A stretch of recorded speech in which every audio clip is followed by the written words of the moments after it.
One of the questions on my last video was, how do I build background vocals? Which is an excellent question that I would love to discuss. There are 2 to 3 main things that I'm thinking about. First one is doubles, second is harmonies, and third is ad-libs or counter melodies. First one, pretty self-explanatory. I'm just doubling whatever the lead vocal is doing, and I'm aiming for 2 doubles so that I can pan them left and right. Usually those doubles are little to no vibrato, little to no character in the voice. It's meant to be a support for the lead vocal. Second thing is general harmonies. Usually I'm aiming for at least 3 parts. Possibilities are endless. That's why I love harmonies so much. And when I'm making those harmonies, every harmony gets at least 1 double.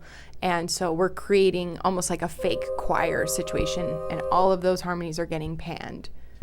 We're panning here. We love to pan.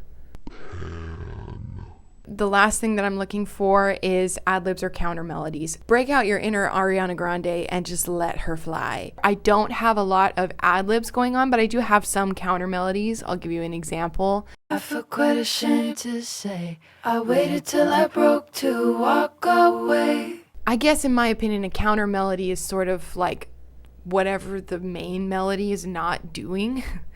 So it doesn't have to be something really crazy. It could just be a couple different notes that are different that you're harmonizing to. So that's an example of that. The last thing I'll say about background vocals is usually I put them in a summing folder so that I can affect all of them, just so that I'm not bogging my system down with too many plugins on a bunch of different channels. Pan and EQ all of the background vocals individually, cutting the lows and boosting the highs or something to give it more air. And then I will put them all in a summing folder and put my reverb on that sum, any other effects that I'm trying to do on that sum. I think if you were aiming to compress them, I would probably do those individually, unless you could do it on the sum folder. Why not? Who cares? There are no rules here. This is nerd stuff. So hopefully all that makes sense. Thanks for joining. Bye-bye.